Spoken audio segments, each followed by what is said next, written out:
Centaur Inyang here with another video. Now, first off, we're at 16,000 plus subs. Thank you all very much for that. I'm super stoked, continually going upwards, and that's what I love, upward momentum. Even with all this jiu-jitsu content added in, y'all are continuing to stay and watch, and I thank you for that. Number two, if you like the content on this channel and you like what I put out, remember to subscribe so you'll be able to be notified. Actually, there's a notify button somewhere too, so do that too so you'll be notified when I put out a new video. And also, if you like the video, well then, like the damn video. But this video is going to be another tutorial video about the bench press. And usually what leads me to make videos like this is when I watch client videos. Now, when I watch videos of my clients lifting and I see a problem that rises continuously, I realize that I can make a video about this so that when I see the problem again, I can just link them towards the video. And that's why I'm doing this too. And that's why I believe this video is going to help a lot of you out. Now, I made a video in the past about when individuals bench press, how they heave the bar off their chest. Real quick, they bring the bar down and then they heave, okay? So I already made a video about that. If you want to check it out, it'll be at the end of this video and it'll also be linked in the description box below. But I'm gonna be a little bit more nitpicky here, and I'm gonna talk about another problem that's pretty damn big, but that if you fix it, you're gonna be able to bench press a lot more weight. And this issue is, let's say that you're bench pressing, you're retracting, you're depressing your scapula, you're keeping your chest strong when the bar touches your chest, but when you press the bar off your chest, this happens. Your chest deflates a little bit, and you press it off of your chest. That's a big freaking issue. And that's an issue that I see that happens with a lot of bench pressers, especially while they're working under heavy load. Now, to fix this, I'm actually gonna talk about a drill with a band, and it's gonna help you out a lot when trying to emulate this outside of the bench press. Now, all you're gonna need is a red band or a light band, and what you're gonna do is you're gonna wrap it around a pole. Now, you've probably seen this drill done by a lot of people, and let me talk about a few errors that typically happens with this, okay? Usually, people will just wrap it around a pole and pull the band casually towards their chest, like so.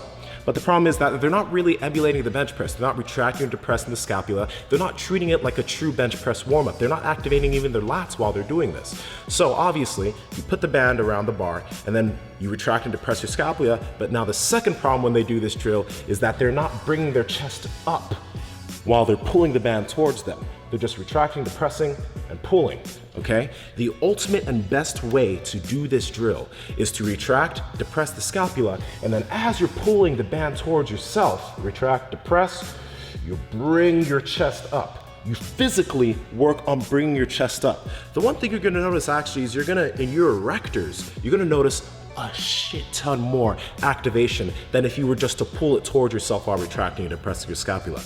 And this is gonna come into play very, very soon. Now let's talk about on the actual bench, okay? Now we've already mentioned, don't let the bar sink into your chest. That error. But the second error is you retract your depress your scapula. You bring the bar down to your chest, you keep a stronger position, but now we want to stop the deflating. So what do? Well, you mimic exactly what you're doing when you were doing the banded drill that we just talked about. When you pull your bar up to the chest, or you push your bar up to the band.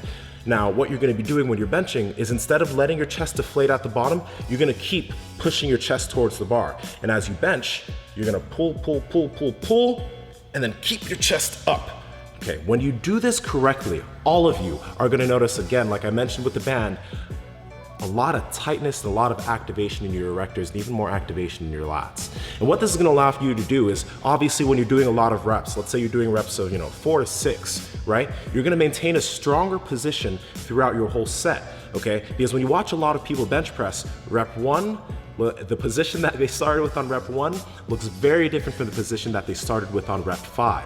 But if you're doing this and you're making sure that your chest is high, that you're holding that strong position when you bring the bar down and when you push the bar up, is that you're gonna be able to maintain a strong position obviously with rep work, but especially when it comes to doing 1 rep maxes, 2 rep loads that are really, really heavy, you'll be able to press the bar stronger off your chest. You'll be able to have a lot more activation through your lats and your back, and you'll be able to maintain a strong position throughout the whole press, okay? It's a very large problem that happens with a majority of bench pressers, and it's very nitpicky, but if you can get the hang of this, you're gonna notice a total 180 switch in the way you bench press, and also the amount of activation that you feel throughout your backside while you're bench pressing, okay?